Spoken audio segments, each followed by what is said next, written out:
Welcome back to another episode of Million Dollar Media. I'm your host, flying solo today, Nick Spiro, or Nick. Today we are going to be talking about Beetlejuice, making sure I don't say that 3 times. This movie was very Tim Burton-esque.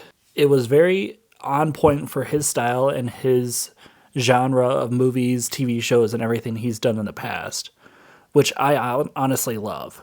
I also love how much he kept to the CGI and the animation and 3D effects of this movie to be as tacky as the first one, which was his original style, his point of what he wanted in this movie.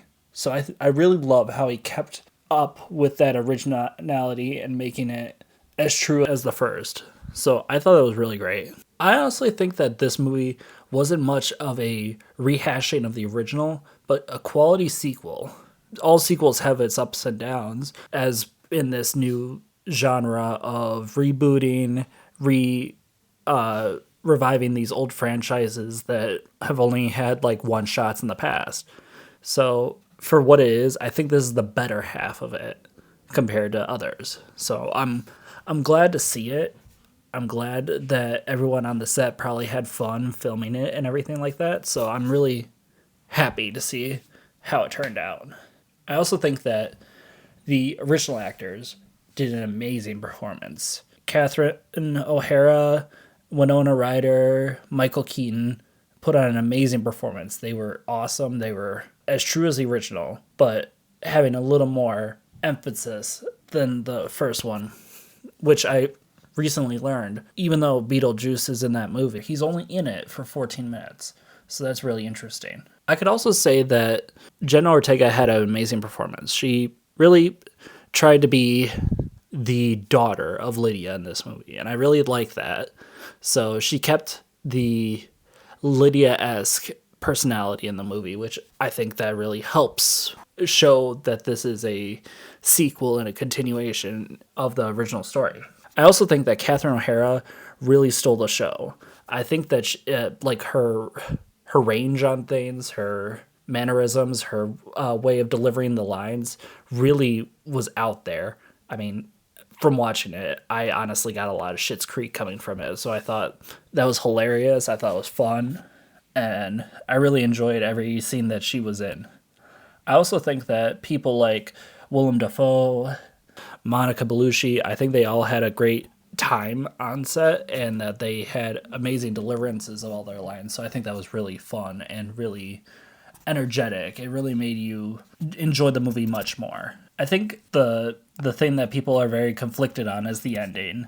In my opinion, I think it's just fun and it's all over the place, which is very Tim Burton-esque as well as the movie Beetlejuice-esque.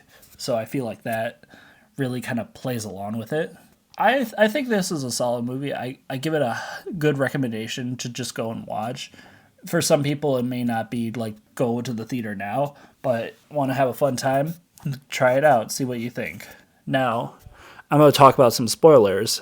So if you want to wait off on that, you might as well stop the podcast here. But otherwise, here I go. So a few things that I would say that were not necessarily needed in this movie were things like the hate towards the dad character. Well, not hate. The rehashing of the jokes towards the father of the movie. I know the character from the original, or the actor from the original, the reason why he's not there is clear, but if anyone who has seen the movie, you know how they kill him off by having him eaten by a shark and his head or his half torso is gone for pretty much all the film, except for the times where they show him as claymation. I thought it was funny at first, but going further in and keep showing him, I thought it was just kind of like too much. You're oversaturating it. We get the joke, kind of move on. So that's just my thoughts on that, really. There are parts that just seemed a little long.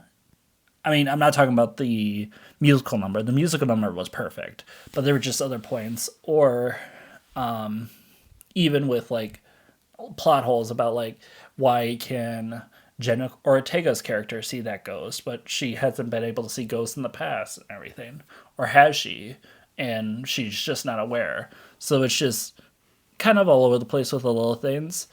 Not not too hard to think about, but I mean, like, just if you're really looking deep, that's what I have seen and pointed out to myself. So that's my 2 cents on and all the other parts of it. But I mean, honestly, I it was a Monday night. I went. I enjoyed it. I went to an early screening. There was a lot of people there, old and young. So I'm glad that a movie like that can bring people together.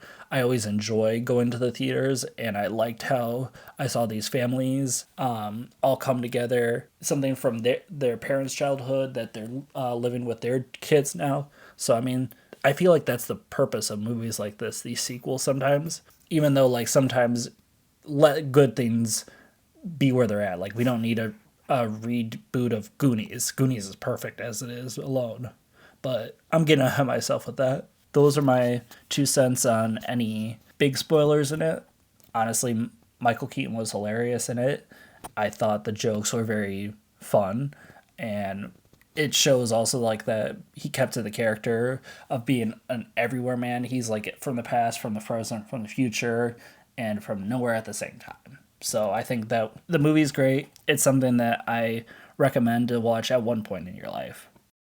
That's my review on this movie. It's a little short snippet. Hope you guys enjoy. Follow me on any social media. It's Nick Spiro. Hope you guys have a great day. Thank you.